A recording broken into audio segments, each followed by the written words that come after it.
capítulo 21, versículos 19 e 20.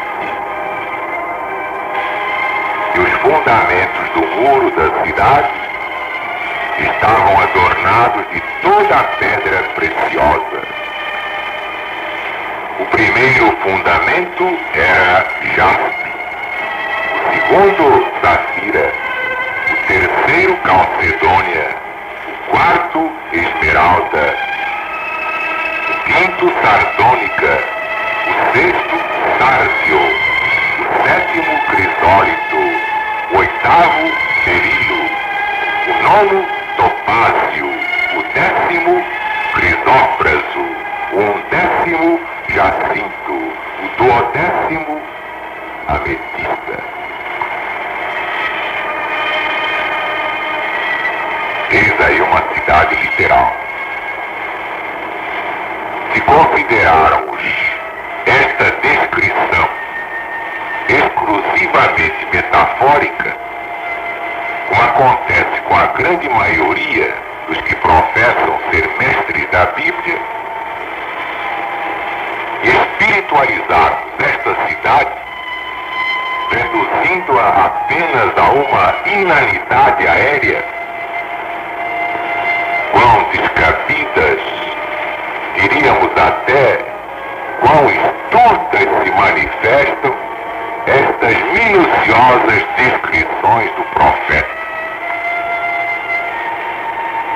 Mas se a tomarmos segundo o evidente desígnio do autor, na sua significação natural e óbvia, e considerarmos a cidade como o revelador evidentemente pretendia que nós a considerássemos, mansão literal, tangível, então nossa gloriosa herança, cujas belezas havemos de ver com os nossos próprios olhos, como é exaltada a glória da cena. É a esta luz, embora o homem mortal por si mesmo não possa conceber a grandiosidade das coisas que Deus preparou para aqueles que o amam, que os homens se podem deleitar na contemplação das glórias da mansão futura. Gostamos de nos deter nestas descrições que trazem à nossa mente, tanto quanto é possível a linguagem humana, a ideia da amabilidade, da beleza que vai caracterizar a mansão eterna.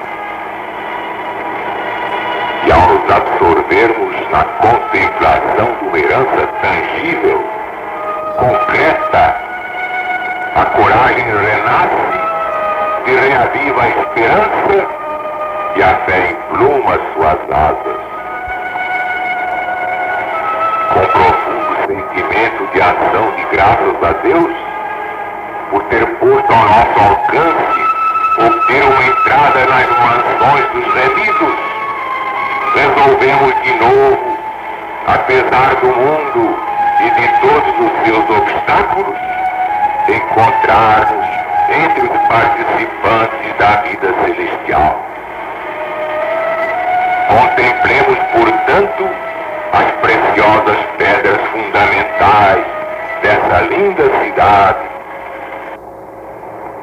através de cujas portas de pérolas o povo de Deus autêntico poderá em breve penetrar. Glorioso fundamento.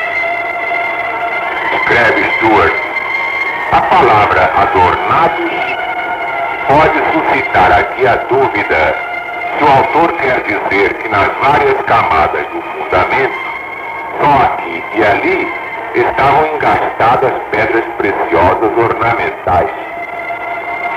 Mas olhando para a descrição em conjunto, não apreendemos que este haja sido seu significado. O jaspe, como vimos acima, é geralmente uma pedra de cor verde, transparente, como veios vermelhos, mas há muitas variedades. A safira é de uma bela cor azul celeste, quase tão transparente e cintilante como o diamante. A Calcedônia parece ser uma espécie de ágata, ou mais propriamente ônix. O ônix dos antigos era provavelmente de um branco azulado ou semi-transparente. A esmeralda era de um verde vivo e a seguir ao rubi em dureza. A sardônica é mistura de calcedônia e cornalina, esta última de cor cárnea. O sárdio é provavelmente a cornalina, por vezes, porém o vermelho é vívido demais. Crisólito, como o próprio nome diz, é de uma cor amarela ou dourada transparente. Nele foi provavelmente inspirada a ideia do ouro transparente que constitui o material da cidade. O berilo é de uma cor verde marinho. O topázio de hoje é contado como sendo amarelo, mas o topázio dos antigos era o verde pálido. Basta consultar Plínio 38.8, Bellerman, Urim e Tomim, na página 37. O crisópraso, de um amarelo pálido e esverdeado como a chalota, por vezes é classificado como topázio.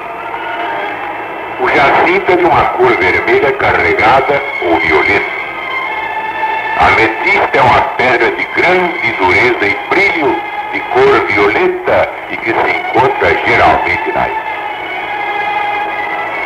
Há, portanto, uma classificação nesta disposição deslumbrante de cores, uma mistura não muito diferente da disposição do arco-íris.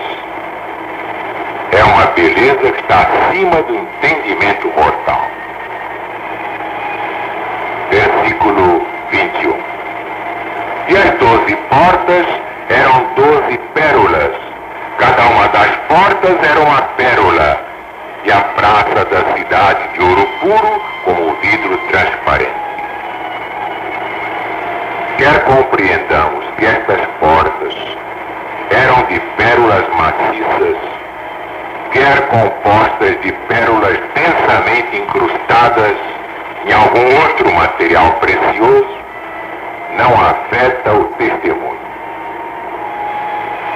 Se alguém objetasse que seria contrário à natureza das coisas, uma pérola do tamanho de uma porta, responderíamos que Deus é capaz de produzi-la.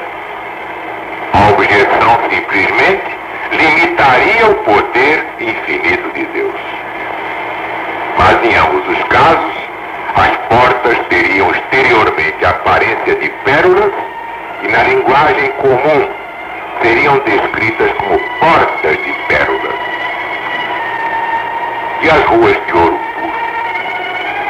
Neste versículo, como também no 18, se diz que a cidade é construída de ouro puro, semelhante ao vidro puro, ou seja, vidro transparente.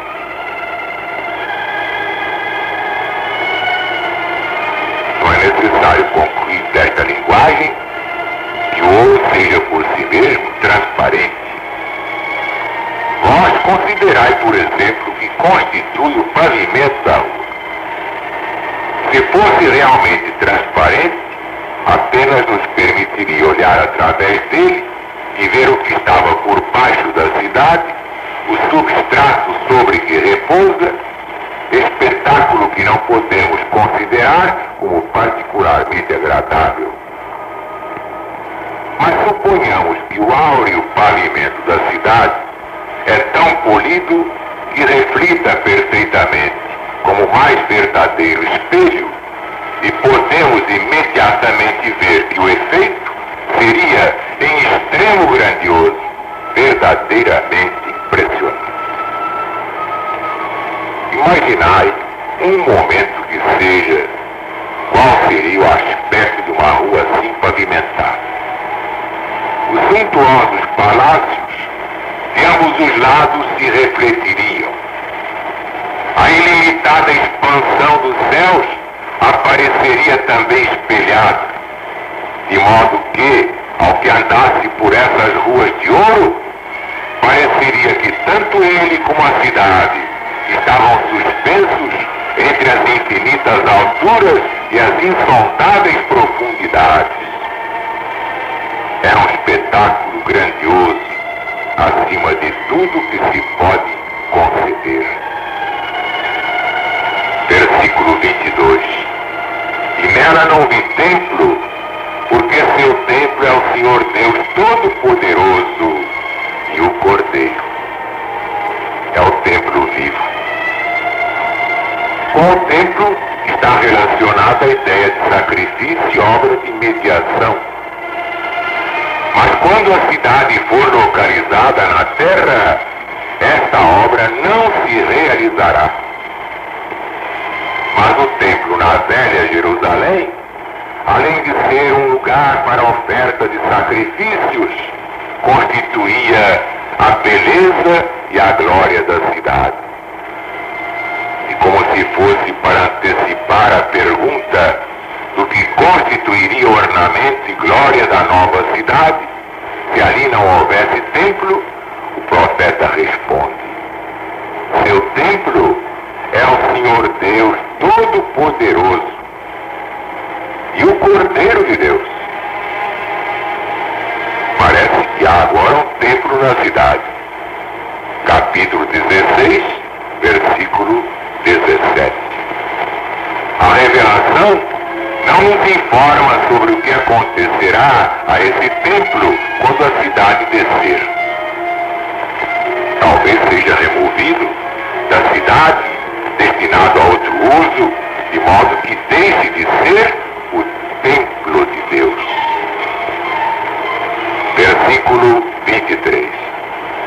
E a cidade não precisa de sol, nem de lua, para que nela resplandeçam, porque a glória de Deus a tem alumiado, e o Cordeiro de Deus é sua lâmpada. 24. E as nações andarão à sua luz, e os reis da terra trarão para ela sua glória e sua honra. 25. E as suas portas não se fecharão de dia, porque ali noite não haverá. 26. E a ela trarão a glória e honra das nações. 27. E não entrará nela coisa alguma contaminada, e que contamine e cometa abominação e mentira, mas só aqueles que estão inscritos no livro da vida do Cordeiro de Deus. Até parece a LBV dizendo: quem não é legionário não terá o seu nome escrito no livro da vida. E a LBV é a instituição que mais se aproxima de Jesus pela revelação do novo mandamento. Por isso a maioria não entende a LBV. Ainda quer ensinar ao irmão presidente como deve agir. O que é que o irmão presidente deve fazer? Quantas crianças bem intencionadas: irmão presidente, visite o fulano. Irmão presidente, faça um discurso assim. Faça uma visitinha ao político fulano de tal. Ó presidente, não deixe escapar esta oportunidade. Então será que Jesus se enganou? Por que Jesus entregou a LBV ao irmão presidente e não a esses conselheiros de Araque? Deus se compadeça deles. Estão custando a entender, mas vão entender. Ali não haverá noite. É só na cidade que não haverá noite. Haverá sem dúvida dias e noites na nova terra, mas serão dias e noites de glória inexcedível. O profeta, falando desse tempo, diz que será a luz da lua como a luz do sol, e a luz do sol 7 vezes maior como a luz de 7 dias. No dia em que o Senhor Deus ligar a quebradura do seu povo e curar a chaga da sua ferida. Profeta Isaías, no Velho Testamento, capítulo 30, versículo 26. Mas se a luz da lua, naquele estado, é como a luz do sol, como se pode dizer que ali não há noite? A luz do sol será sétupla, de modo que, embora a noite seja como o nosso dia, o dia será 7 vezes mais luminoso, tornando ali o contraste entre o dia e a noite tão manifesto talvez como agora. Mas ambos serão inexcedivelmente gloriosos. O versículo 24 fala de nações e reis. As nações são nações dos salvos, e todos nós seremos reis, em certo sentido, no estado da nova terra. Possuiremos um reino e havemos de reinar com Cristo para todo sempre.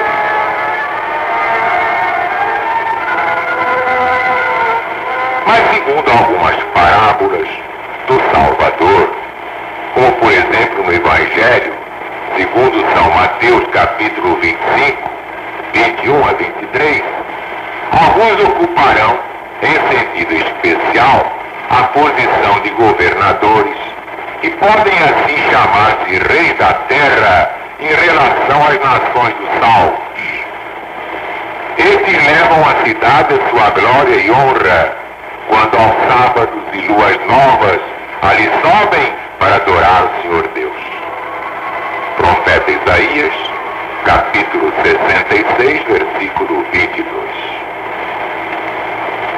E agora, meu irmão, desejas uma parte nas glórias eternas da cidade eterna? Trata de ver então que o teu nome esteja escrito no livro da vida do Cordeiro de Deus. Porque só poderão entrar ali aqueles cujos nomes estejam nesse celestial livro de honra. E aqui começamos o Apocalipse no seu capítulo final, que é o capítulo 22. Versículo 1. E mostrou-me o rio puro d'água da vida, claro como cristal, que procedia do trono de Deus e do Cordeiro. Versículo 2. No meio da sua praça, e de uma e da outra banda do rio, estava a árvore da vida, que produz 12 frutos, dando seu fruto de mês em mês. E as folhas da árvore são para a saúde das nações. O anjo continua a mostrar a São João as maravilhosas coisas da cidade celestial. No meio da rua da cidade estava a árvore da vida. Ainda que a palavra rua seja aqui usada no singular, precedida pelo artigo definido a, não é caso para supor que na cidade haja apenas uma rua, porque há 12 portas, e deve haver sem dúvida uma rua levando a cada porta. Mas a rua de que aqui se fala é a rua por distinção, isto é, a rua principal, ou como a palavra original significa, o caminho largo, a avenida grande. E o rio da vida. A árvore da vida está no meio desta rua, mas a árvore da vida está de cada um dos lados do rio da vida. Por isso o rio da vida está também no meio da rua da cidade. E este rio procede do trono de Deus. E a árvore da vida? Como pode a árvore da vida ser apenas uma árvore e estar de ambos os lados do rio? Primeiro, é evidente que é apenas uma árvore da vida. Desde o Gênesis Até o Apocalipse só se fala de uma, a árvore da vida. Segundo, para estar ao mesmo tempo de ambos os lados do rio, tem de ser mais do que um tronco. E nesse caso, tem de estar unida no topo ou nos seus ramos superiores, de modo a formar apenas uma árvore. O profeta, arrebatado em espírito e presenteado com a visão minuciosa deste objeto estupendo, diz que estava de ambos os lados do rio. Versículo 3 deste capítulo 22. E ali nunca mais haverá maldição contra alguém. Nela estará o trono de Deus e do Cordeiro, e os seus servos o servirão. Esta linguagem se refere tanto ao grande Deus, ao Pai eterno, quanto ao Cristo, Filho unigênito. Os sinais de maldição, os miasmas mortais, as mortais cenas de desolação e ruína, não mais se verão sobre a face da terra. Toda a brisa será vivificante e balsâmica, toda a cena é beleza e todo som é música celeste.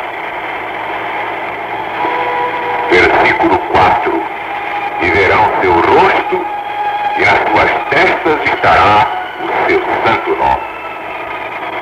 A palavra seu, na frase verão seu rosto, refere-se ao Pai, porque ele é o único cujo nome está em suas testas.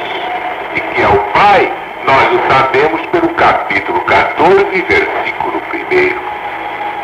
Isto constituirá um cumprimento da promessa que encontramos no Evangelho segundo Mateus, capítulo 5, versículo 8. Bem-aventurados os limpos de coração, porque eles verão o Senhor Deus. Versículo 5. E ali não haverá mais noite, nem precisarão de lâmpada, nem de luz do sol, porque o Senhor Deus os alumia. Reinarão para todo sempre. 6. E me disse: estas palavras são fiéis e verdadeiras. E o Senhor, o Deus dos santos profetas, enviou o seu anjo para mostrar aos seus servos as coisas que em breve hão de acontecer.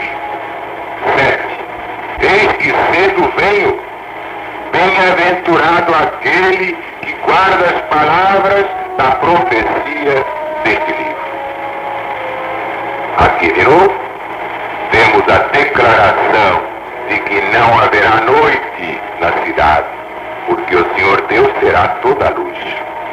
O versículo 7 prova que é o Cristo quem fala, fato que é de importância capital relacionar com o versículo 14. Guardar as palavras da profecia deste livro é obedecer aos deveres apresentados em relação com a profecia, como por exemplo no capítulo 14, versículos 9 a 12.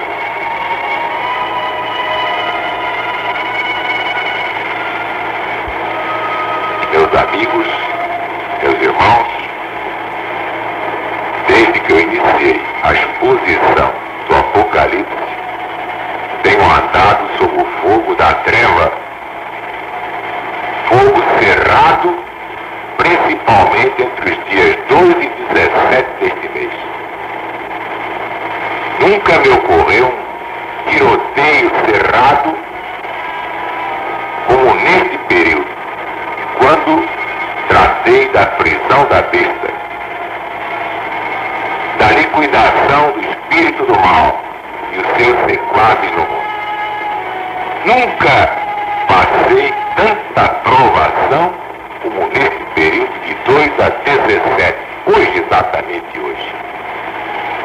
Mas começo a sentir que Deus vai cortando esses grilhões, dando prêmio ao seu filho, ainda tão imperfeito, mas com coragem para dar o mais importante recado que já se deu na face da terra desde a aparição do Cristo entre nós. Que a paz de Deus esteja realmente conosco, agora e sempre.